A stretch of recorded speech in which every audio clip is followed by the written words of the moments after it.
پیارے اور محترم اسلامی بھائیوں، مدنی چینل کے ناظرین، دارالافتاء اہل سنت سلسلے میں ایک مرتبہ پھر مرحبا کہتے ہیں۔ الحمدللہ عز وجل دارالافتاء اہل سنت سلسلہ دارالافتاء اہل سنت دعوت اسلامی کے شعبہ جات میں بہت ہی اہم شعبہ ہے۔ الحمدللہ عز وجل ملک بھر میں دارالافتاء اہل سنت کی شاخیں موجود ہیں، جہاں پر دعوت اسلامی کے مفتیان کرام، علماء اعظام الحمدللہ موجود ہوتے ہیں اور لوگوں کی شرعی رہنمائی فرماتے ہیں۔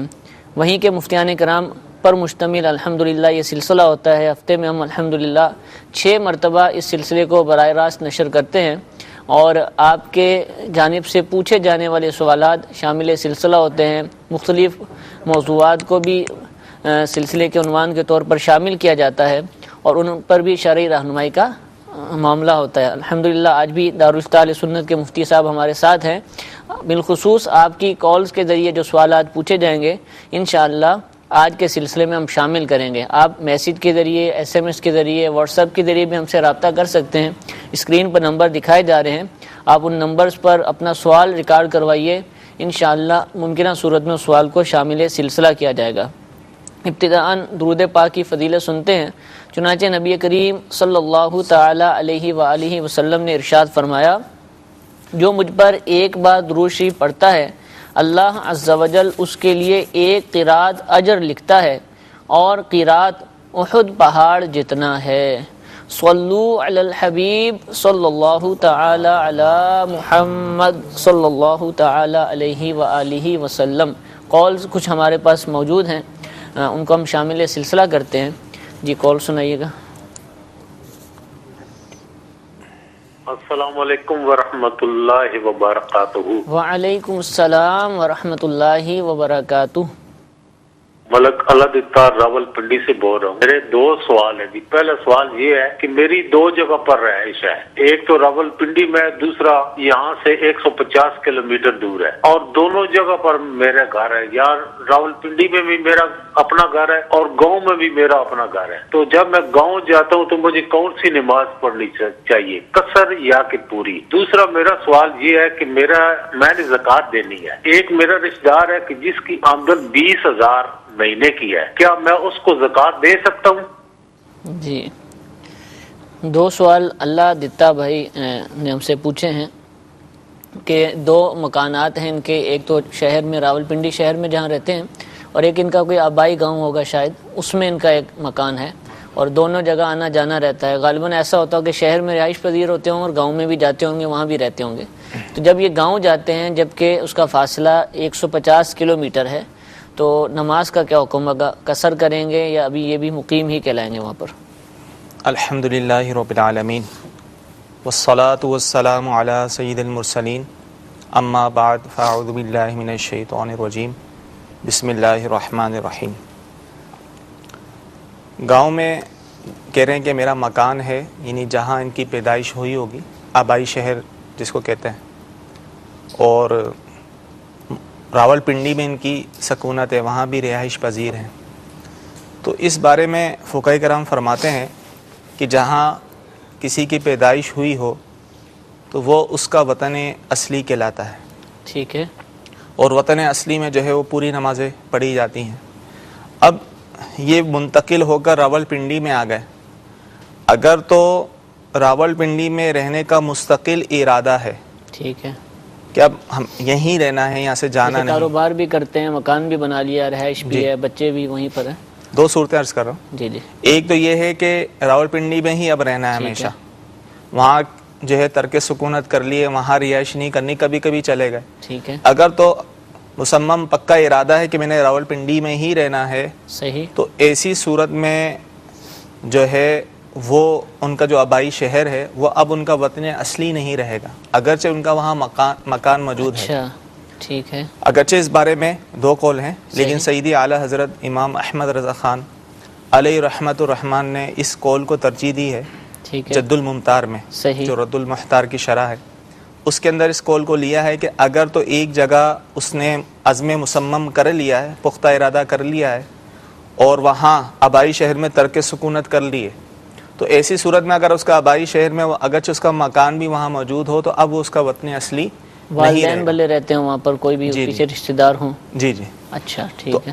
یعنی اس کا ارادہ اب یہی ہے کہ میں نے یہیں رہنا ہے راولپنڈی، یہاں سے جانا نہیں، اب ہمیشہ یہیں رہنا ہے. یہاں اس نے اپنا کاروبار، اپنی رہائش وغیرہ اختیار کر لی ہے.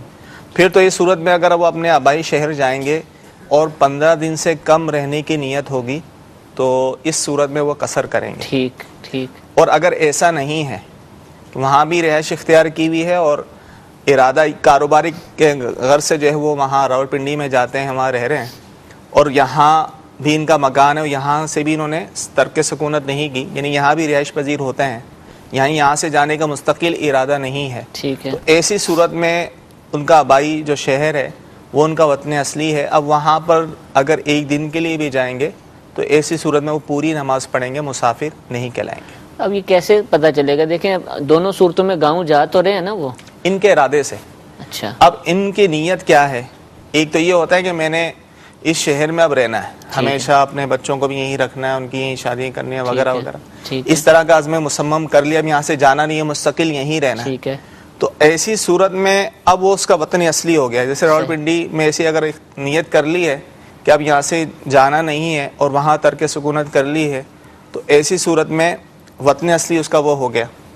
لیکن اگر ایسا نہیں ہے، صرف عارضی طور پہ یہاں رہ رہا ہے اور وہاں سے ترک سکونت یہ وہاں بھی جاتا رہتا ہے آبائی شہر، وہاں بھی اس کا مکان موجود ہے، تو ایسی صورت میں وہ اس کا وطن اصلی ہے. وہاں پر اگر جائے گا تو پوری نمازیں پڑھے گا. صحیح. لیکن اگر ایسی صورت ہو، اب یہ ان کی نیت ہے، اس کی وضاحت کر لیں، دوبارہ دارالفتاء اہل سنت فون کر کے اپنی نیت بتا دیں گے میرا کیا ارادہ تھا. ٹھیک ہے. تو ایسی صورت میں ان کی نیت پر ہی اس کا دار و مدار ہوگا.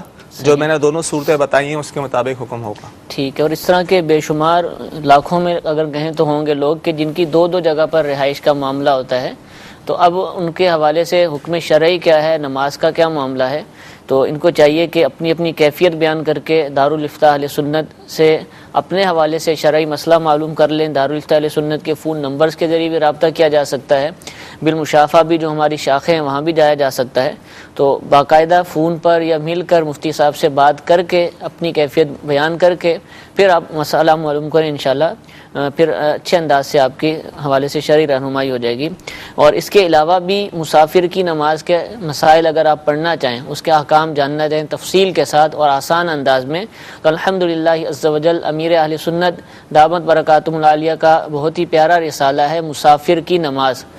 یہ نماز کے احکام جو امیر اہل سنت کی کتاب ہے، جو کہ 12 رسائل پر مشتمل ہے، جس میں نماز، وضو، غسل، جمعہ، عیدین وغیرہ سے متعلق، فاتحہ سے متعلق رسائل موجود ہیں. انہی میں ایک رسالہ ہے مسافر کی نماز.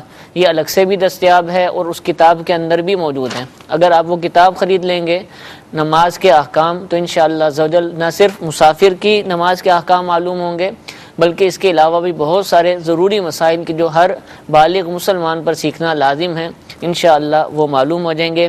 اسلامی بہنوں کے لیے بھی الگ سے کتاب ہے، اسلامی بہنوں کی نماز، وہ بھی مکتبۃ المدینہ پر دستیاب ہے. اور یہ جو نماز کے احکام کتاب ہے الحمدللہ مختلف زبانوں میں اس کا ترجمہ ہو چکا ہے، ٹرانسلیشن موجود ہے، دعوت اسلامی کی ویب سائٹ سے بھی حاصل کر سکتے ہیں. اور جن جن زبانوں میں ہوا ہے ان کے متعلقہ ممالک میں بھی یہ کتاب انہی زبانوں کے اندر انشاءاللہ امید ہے کہ دستیاب ہوگی، تو آپ وہاں سے بھی حاصل کر سکتے ہیں. لیکن یہ کتاب ہر گھر میں ہونا ضروری ہے، انشاءاللہ بہت زیادہ فوائد اور برکتیں حاصل ہوں گی. دوسرا مسئلہ بھی انہوں نے دریافت کیا تھا، اللہ جتا بھائی نے، زکوٰۃ دینا چاہتے ہیں. ان کے ایک عزیز ہیں جن کی سیلری 20,000 روپیہ ہے ماہانہ، مشاہرہ ان کا اتنا ہے، تو کیا ان کو زکوٰۃ دے سکتے ہیں؟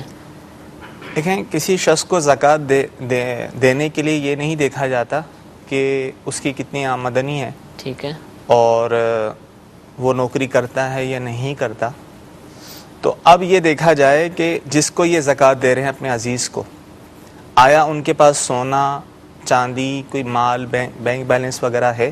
ٹھیک ہے. اگر تو ان کے پاس نصاب کے برابر سونا یا چاندی، یعنی 52.5 تولہ چاندی یا اس کے برابر رقم ہو، یا اتنا سونا ہو، یا ضرورت سے زائد کوئی سامان ہو، اگر اتنی مالیت کا رکھا ہوا ہے تو پھر تو ان کو زکوٰۃ نہیں دے سکتے. صحیح. اور اگر ایسا ان کے پاس کچھ نہیں ہے، سونا چاندی کچھ نہیں ہے، اور یہی ان کی ماہانہ آمدنی ہے، تو ایسی صورت میں تو عمومی طور پہ ایسا ہوتا ہے اگر یہ جتنا کماتے ہیں وہی خرچ ہو جاتا ہے، گھر میں کچھ بچتا نہیں ہے، ٹھیک ہے، تو ایسی صورت میں کوئی ان کا بینک بیلنس بھی نہیں ہے تو ان کو زکوٰۃ دے سکتے ہیں. جبکہ یہ جو ہے وہ ہاشمی نہ ہو، سید نہ ہو، تو یہ دیکھا جائے کہ آیا ان کی ملکیت میں کیا بعضوں کا لوگوں نے بیسیاں ڈالی ہوئی ہوتی ہیں، اس طرح پیسے کچھ جمع کیے ہوئے ہوتے ہیں، یعنی اگر وہ BC میں جو پیسے جمع ہیں وہ اس کا مالک ہے. اچھا ٹھیک اب ہے. ماہانہ 2,000 روپے کر کے 5,000 روپے کر کے وہ BC ڈالتا ہے، ابھی اس کی BC نہیں نکلی، بالفرض 40,000 روپے بھی جمع کر چکا ہے BC میں، تو وہ صاحب نصاب ہو چکا ہے. صحیح. تو اب تو اس کو زکوٰۃ نہیں دے سکتے. یا بعض اوقات بچوں کے لیے جو ہے ان کی شادی کے لیے تیاری کرتے ہیں، وہ سونا وغیرہ یا ایسی چیز لے کے خرید لیتے ہیں، تو ابھی تو وہ والدین کی ملکیت ہے. صحیح. تو ایسی صورت میں بھی نہیں دے سکتے جبکہ نصاب کے برابر ہو. ٹھیک ہے. تو یہ چیز دیکھ لیں ان کی ملکیت میں نہیں.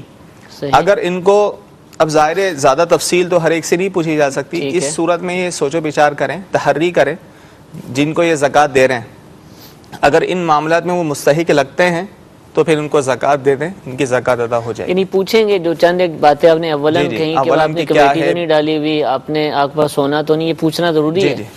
اس کے بعد اگر نہ بھی پوچھا لیکن اس نے سوچ و بچار کیا یا جاننے والا اس کا ہے، معلومات ہیں اور اس نے تحری کی اور اس کو مستحق لگا، ٹھیک ہے، اور زکوٰۃ دے دی تو زکوٰۃ ادا ہو جائے گی. ٹھیک ہے. لیکن تحری سوچ و بچار کرنے کے بعد زکوٰۃ دی اور بعد میں ظاہر ہوا یار اس کے پاس تو یہ بھی تھا. صحیح صحیح.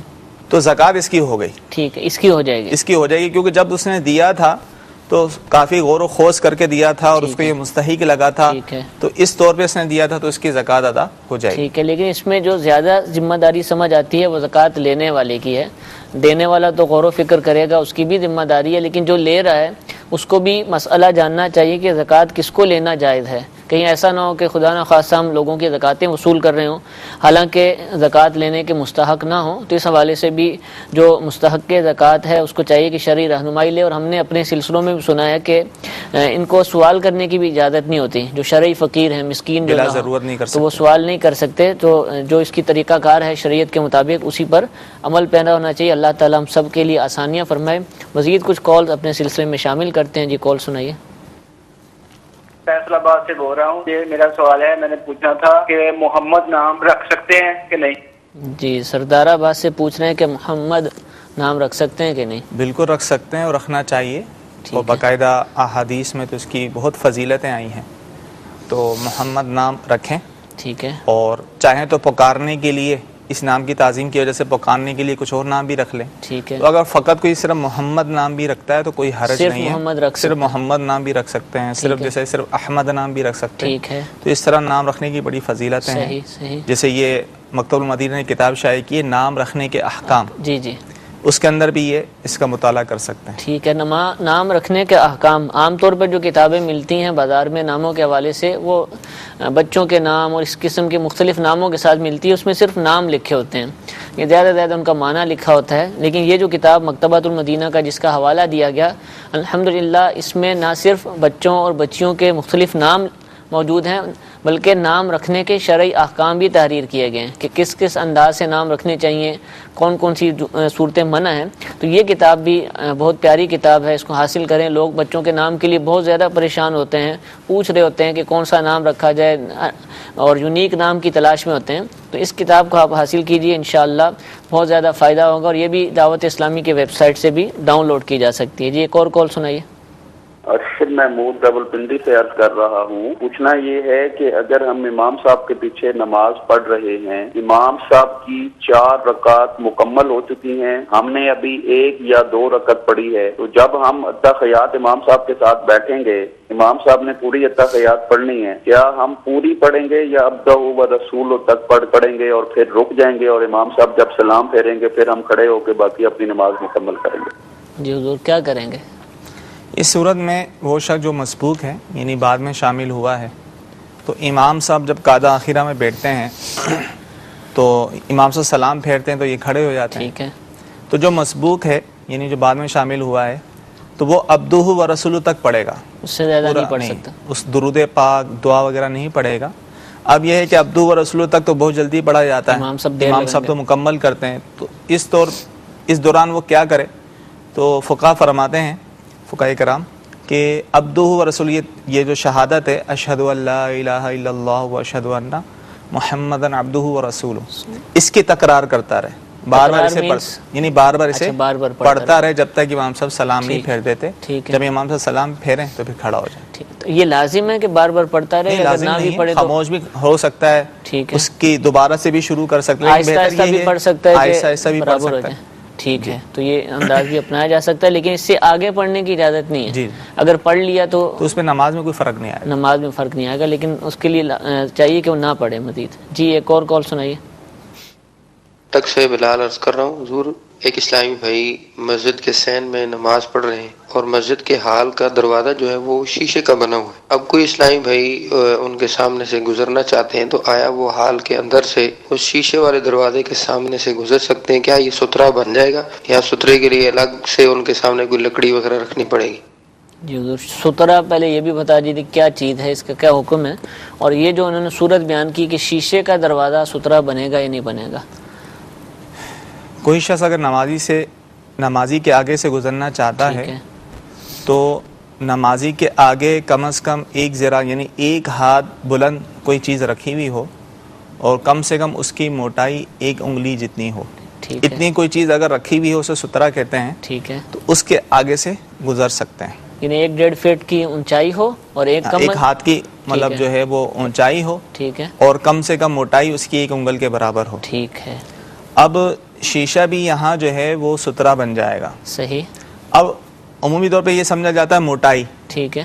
اب موٹائی ہم اس کو لیتے ہیں تو شیشے کی تو اتنی موٹائی عموماً نہیں ہوتی، کا عام طور پہ لگا ہوتا ہے، بہت پتلا ہوتا ہے. تو اس صورت میں یہاں فقہ نے فرمایا، اس کی وضاحت کی کہ یہاں موٹائی سے چوڑائی بھی مراد ہے. اچھا ٹھیک. کیونکہ اصل جو مقصد ہے یہ لمبائی اور چوڑائی بیان کرنے کے کہ دور سے دیکھنے والے کو پتہ چل جائے کہ سترا رکھا ہوا تو گزر سکے. ٹھیک ہے. اس سے زیادہ باریک کوئی چیز ہوگی تو نظر نہیں آئے گی. ٹھیک ٹھیک. تو اس لیے اس موٹائی سے چوڑائی بھی مراد ہے. تو اگر کوئی شیشہ اگرچہ اس طرح موٹائی میں کم ہو لیکن چوڑائی تو اس کی ہوتی ہے، یا اس طرح کوئی چادر ہو، ٹھیک ہے، وہ اگر زمین تک اس طرح لٹکی ہوئی ہے وہ بھی سترا بن سکتی ہے. ٹھیک ہے. تو اس طرح شیشہ جو ہے وہ بھی سترا بالکل بن سکتا ہے.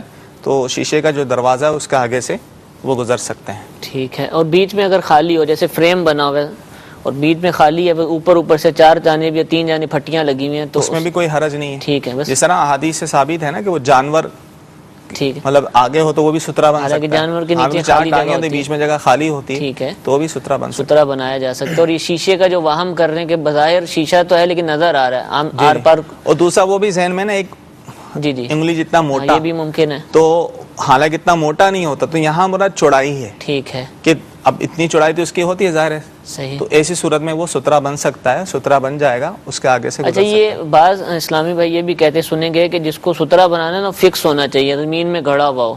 جیسے عارضی طور پہ کوئی چیز پڑی ہوئی ہے نا تو اس پر وہ پرہیز کرتے ہیں کہ نہیں یہ سترا نہیں بنے گا. تو ایسا ہے یا ایسی کوئی بات نہیں ہے؟ ٹھیک ہے. فقہاء کرام نے بیان کوئی بھی چیز رکھ سکتے ہیں، اس کے لیے گاڑنا جو ہے وہ ضروری. جیسے کوئی بوتل پڑی ہے، بیگ ہے یا کوئی چیز اس کی لمبائی اگر اتنی ہو جاتی ہے 1 ہاتھ کے برابر، تو اس صورت میں سترا بن جائے گا. ٹھیک. اچھا اپنی چیز جیسے مثال کے طور پر اس کے آگے کچھ نہیں اور میرے ہاتھ میں کچھ رکھا ہوا ہے اور میں اس کے آگے رکھوں، گزروں اور پھر اس طرف سے جا کے اٹھا لوں، ٹھیک ہے، ایسا بھی کر سکتے ہیں. اگر وہ چیز اس کے برابر ہے ٹھیک ہے تو اس صورت میں رکھ کے وہ گزر سکتا ہے، اس کی اجازت مل جائے گی. تو سترے کے احکام بھی ہم نے کچھ معلوم کیے. جی ایک اور کال سنائیے گا. سوال میرا یہ ہے کہ وطروں میں جو دعائے قنوت ہے وہ اگر یاد نہ رہے اور بندہ رکوع پہ چلا جائے تو اس کے لیے کیا ہو؟ جی یہ مسئلہ کچھ یوں لگ رہا ہے کہ پڑھنا تو آتی ہے ان کو، پڑھنا بھول گئے، یاد نہ رہا، اب کیا کریں گے؟ بغیر دعائے قنوت کے چلے گئے. دعائے قنوت پڑھنا یہ واجب ہے. واجب ہے. ٹھیک ہے. کوئی بھی دعائے قنوت پڑھنا واجب ہے، اس کے لیے جو تکبیر کہی جاتی ہے وہ بھی واجب ہے. تو دعائے قنوت پڑھنا بھول گئے اور وہ رکوع میں چلا گیا تو اب وہ واپس نہیں آ سکتا. رکوع میں یاد آ گیا، خیال آیا گیا میں نے دعائے قنوت پڑھی نہیں ہے، تو کوئی مسئلہ نہیں، نماز اپنی پوری کریں اور آخر میں جو ہے وہ سجدہ سہو کر لیں. ٹھیک ہے. تحیات پڑھ کے جو سلام پھیر کر 2 سجدے کیے جاتے ہیں، تو اس طرح آخر میں سجدہ سہو کر لیں، نماز ہو جائے گی. ٹھیک ہے. کیونکہ واجب اگر بھولے سے رہ جائے تو چاہے کتنے ہی واجب بھولے سے رہ جائیں تو سجدہ سہو سے نماز ہو جاتی ہے. چلے یہ تو ان کو آتی ہے، لیکن جو عام طور پر ہوتا ہے دعائے قنوت ہی نہیں آتی، ایسے افراد کیا کریں کہ جن کو آتی نہیں ہے، ان کو پتہ ہے کہ پڑھنی ہے لیکن آتی نہیں ہے. اصل میں خاص جو وہ دعا ہے کہ اللہم انا نستعینک، خاص یہ دعا پڑھنا تو سنت ہے، سنت. ٹھیک ہے. یہ والی دعا مطلقاً کوئی دعا پڑھنا یہ واجب ہے. کوئی دعا سے مراد یعنی کوئی دعائے معصورہ، ٹھیک ہے، جیسے ربنا آتنا فی الدنیا یہ پڑھ حسنۃ وفی سکتے ہیں. الآخرۃ حسنۃ وقنا عذاب النار، یہ کہہ لے. اللہم اغفر لی 3 دفعہ یہ کہہ لے، ٹھیک ہے، یا ربی 3 دفعہ یہ کہہ دے، اچھا، یہ تو بھی یہ بھی کافی ہو جائے گا. ٹھیک ہے. لیکن یاد کرنی چاہیے ہاں، سنت، کیونکہ وہ سنت ہے ثواب تو زیادہ کوشش ملے. یہی کرے کہ اس کو یاد کرے، لیکن جب تک یاد نہیں ہوتی تو یہ پڑھتا پڑھ ہے. لائے نماز ہو جائے گی. جی ایک اور کال سنائیے گا.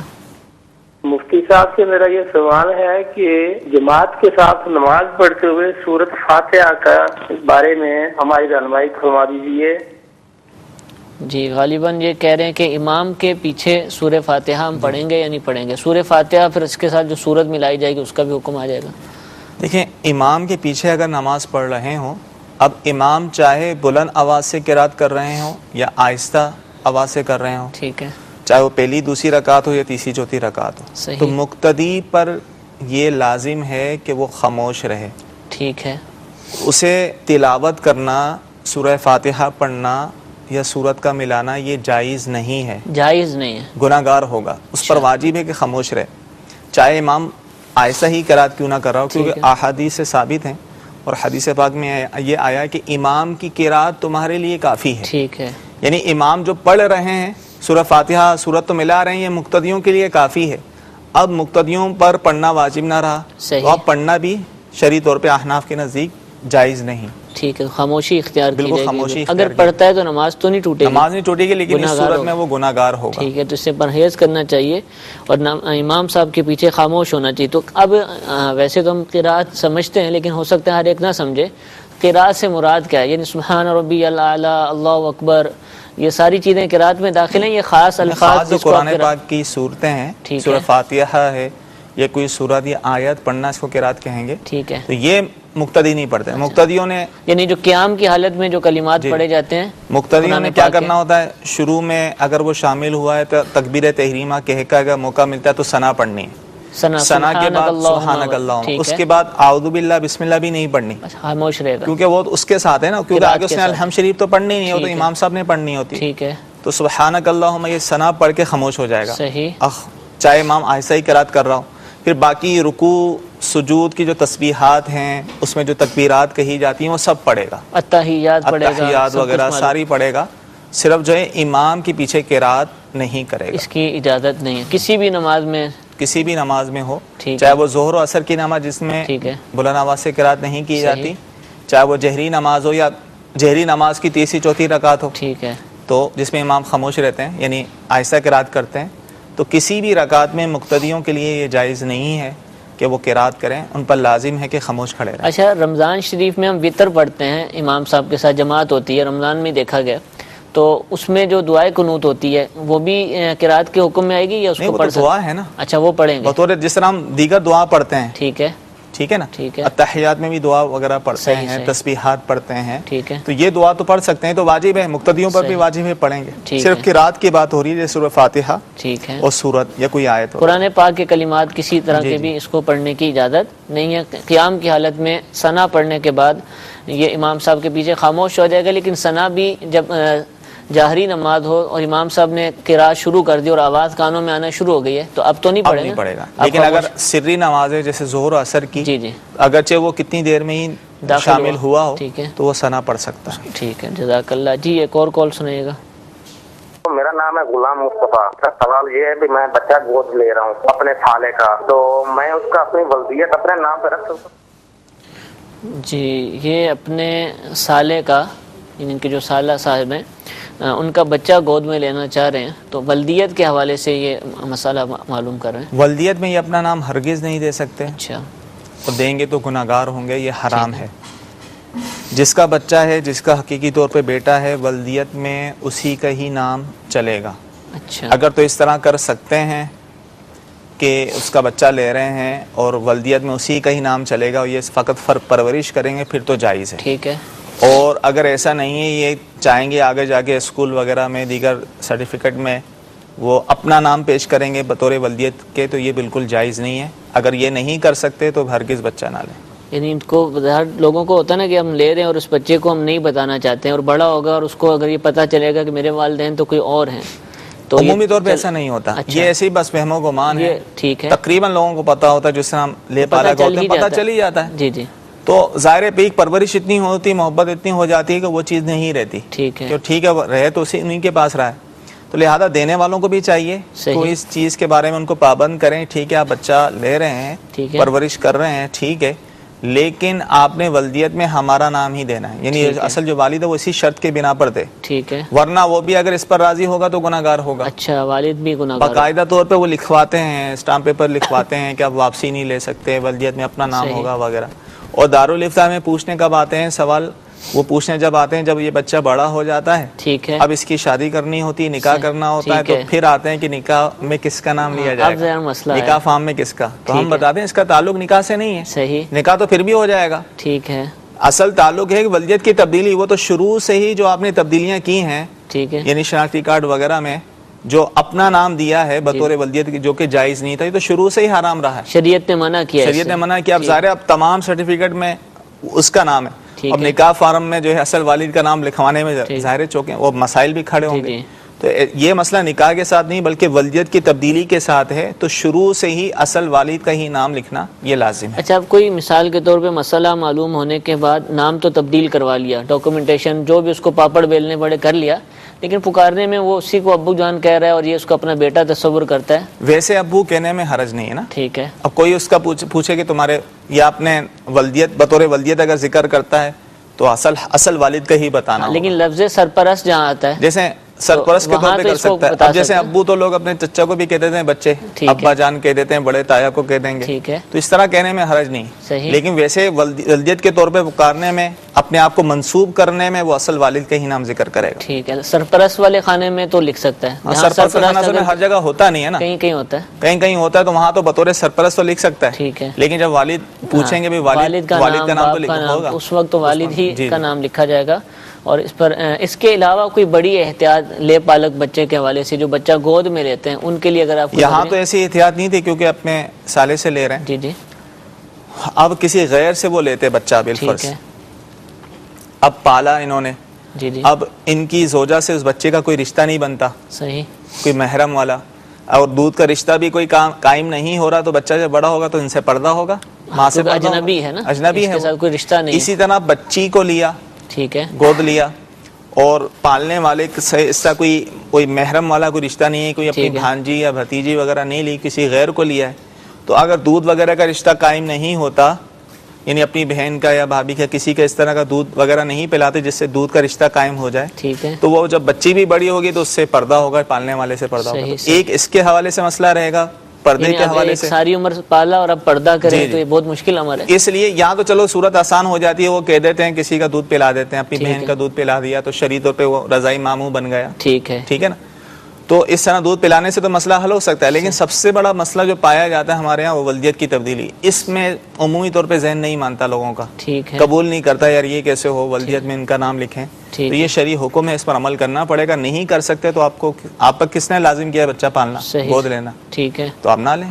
اچھا حضور, بعض دفعہ ایسا ہوتا ہے کہ لے پالک والا تو معاملہ نہیں ہوتا ہے, ویسے ہی کسی بچے کے والدین کا انتقال ہو گیا اور وہ انتقال کر گئے اور اب ان کا کوئی رشتہ دار بھائی ان کو پال رہا ہے یا کوئی اور پال رہا ہے, تو اس وقت اب کیا کریں؟ اس وقت بھی یہ لازم ہے کہ ولدیت میں انہی کا نام لکھے گا, ٹھیک ہے, اگرچہ والد کا انتقال ہو گیا تو اس سے انتقال کا زندگی سے کوئی تعلق نہیں, ٹھیک ہے, اگرچہ انتقال والد تو رہیں گے نا پھر بھی, ٹھیک ہے, والد تو ہیں, تو بطور ولدیت جو ہے وہی لکھنا پڑے گا جن کے وہ بیٹے ہیں. ٹھیک ہے. اس کے حوالے سے الحمدللہ لے پالک کے احکام نامی الحمدللہ ہم نے کئی مرتبہ پورے سلسلے کیے ہیں, اور اس کے حوالے سے مزید بھی جو شرعی احکام ہیں وراثت کے حوالے سے اور پردے کے حوالے سے الحمدللہ تفصیلاً ان سلسلوں میں بیان ہوئے ہیں. دعوت اسلامی کی ویب سائٹ پر آپ دارالفتاء اہل سنت کے سلسلوں میں لے پالک کے احکام نامی سلسلے کو آپ ڈاؤن لوڈ کر کے سن سکتے ہیں. مزید تفصیلات کے لیے شرعی رہنمائی کے لیے دارالفتاء اہل سنت کے نمبرز پر بھی آپ رابطہ کر سکتے ہیں.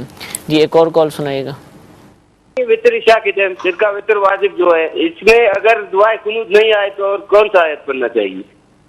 غالباً دعائے قنوت کے حوالے سے پوچھ رہے ہیں, تو یہ جواب ہم نے دے دیا کہ دعائے قنوت اگر نہیں آتی تو کوئی اور دعا پڑھ لیں, ٹھیک ہے, دعائے معصورات یا 3 دفعہ یہ کہہ دیں یا ربی یا ربی یا ربی, یہ بھی کافی بڑا مسئلہ بہت ہے, لوگ پریشان بہت ہوتے ہیں دعائے قنوت کے حوالے سے, لیکن یاد کرنی چاہیے, یاد کرنی چاہیے. اب ٹھیک ہے نہیں یاد تو کم سے کوئی نہ کوئی دعا پڑھ لیں, ٹھیک ہے. سب سے آسان تو اب یہی نظر آتا ہے یا ربی یا ربی یا ربی, یہ تو ہر کوئی کہہ سکتا ہے, یہ کہہ دیں 3 دفعہ. جی ٹھیک ہے, جزاک اللہ. جی ایک اور کال سنائیے. عبداللہ بات کر رہا ہوں لاہور سے. میرا سوال یہ ہے کہ یہ جو 11ویں شریف کا ختم دعاتے ہیں اس کی فضیلت کیا ہے؟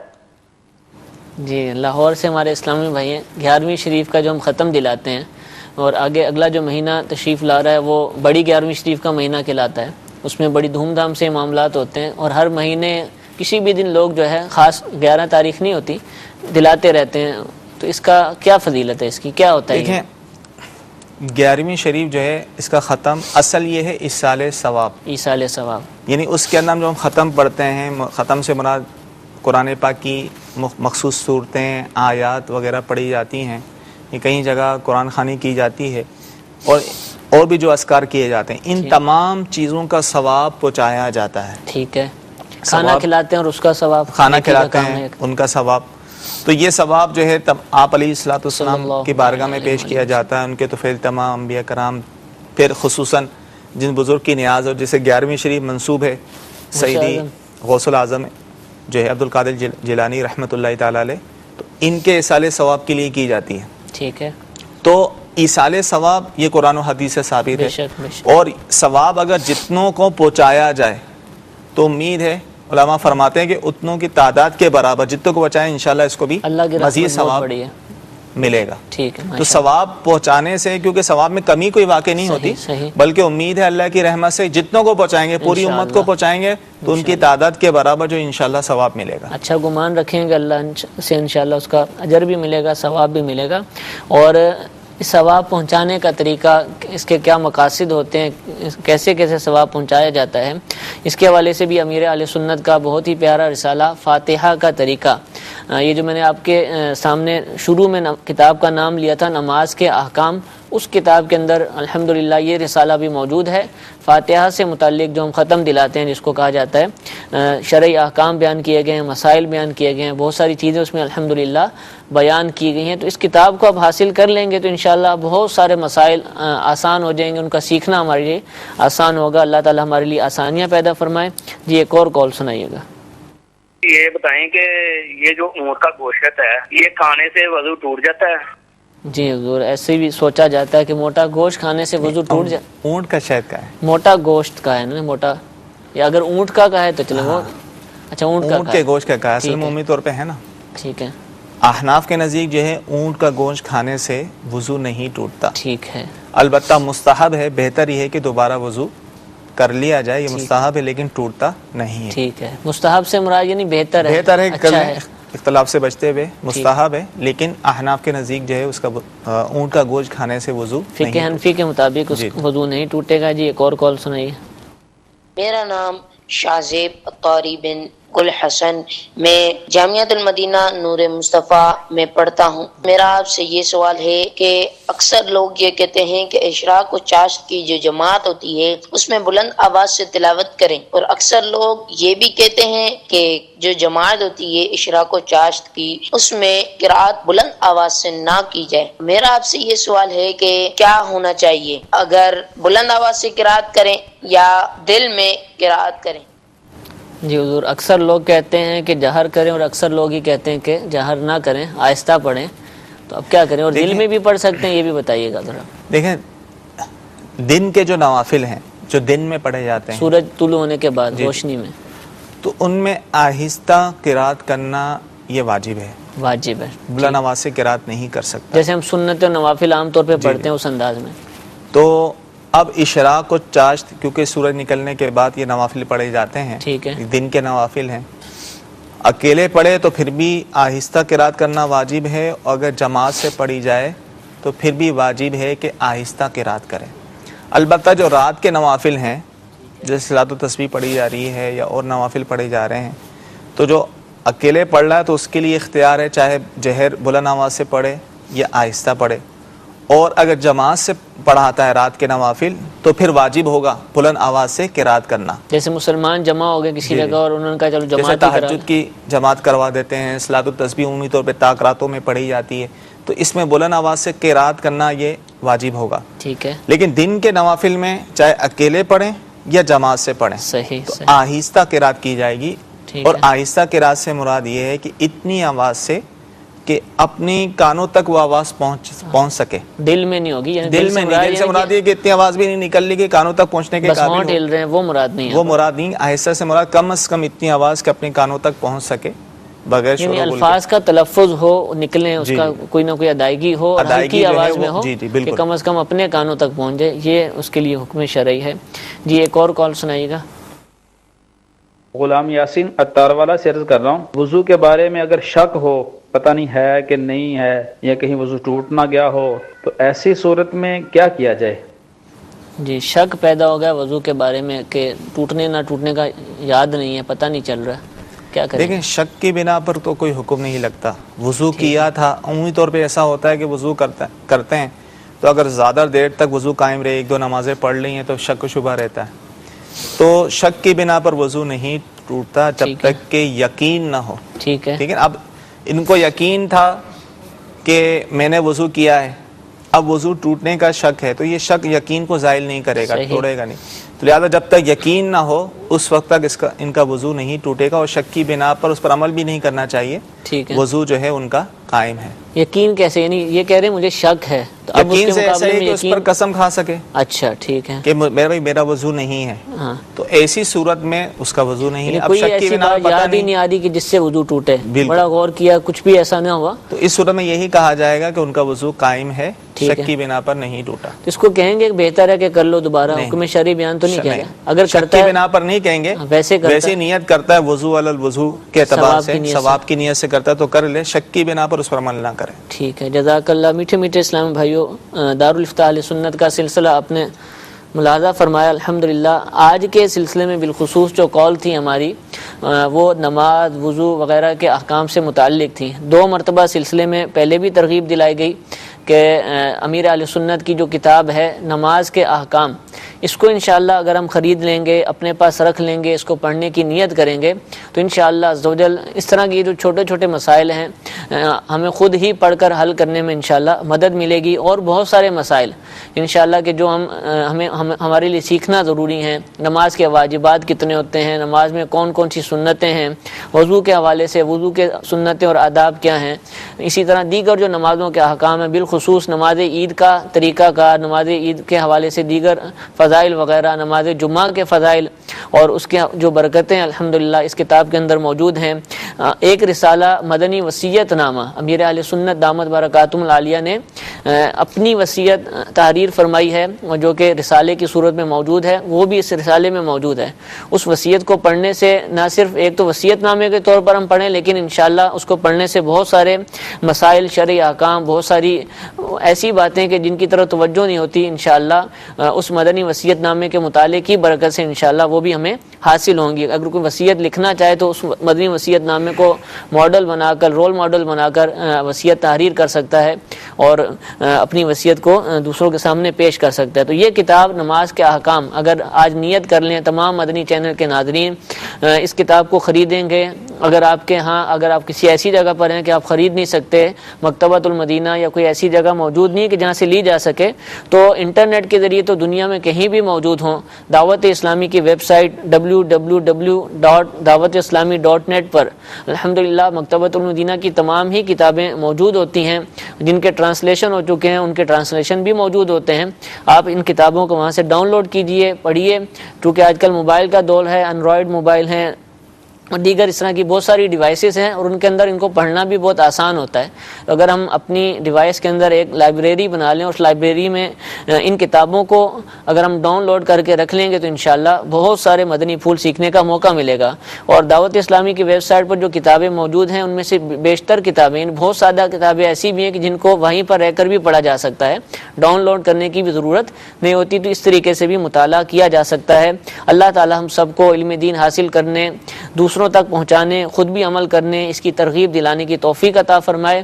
آج ہفتہ ہے اور الحمدللہ عز و جل ہفتے کے روز ہر ہفتے کو عشاء کی نماز کے بعد امیر اہل سنت دامت برکاتہم العالیہ مدنی مذاکرہ فرماتے ہیں. آج بھی انشاءاللہ کچھ ہی دیر بعد عشاء کی نماز کے بعد کم و بیش 8 بجے مدنی مذاکرے کے سلسلے کا آغاز ہو جائے گا. جو باب المدینہ سے تعلق رکھتے ہیں, ممکنہ صورت میں آپ عالمی مدنی مرکز فیضان مدینہ میں تشریف لے آئیے, ورنہ مدنی چینل پر مدنی مذاکرہ دیکھنے کی نیت فرمائیے، انشاءاللہ بہت سے علم و حکمت کے مدنی پھول سیکھنے کا موقع ملے گا۔ اللہ تعالیٰ ہم سب کو عمل کی توفیق عطا فرمائے، آمین بجاہ النبی الامین۔ صلو علی الحبیب صلی اللہ تعالی علی محمد صلی اللہ تعالی علیہ وآلہ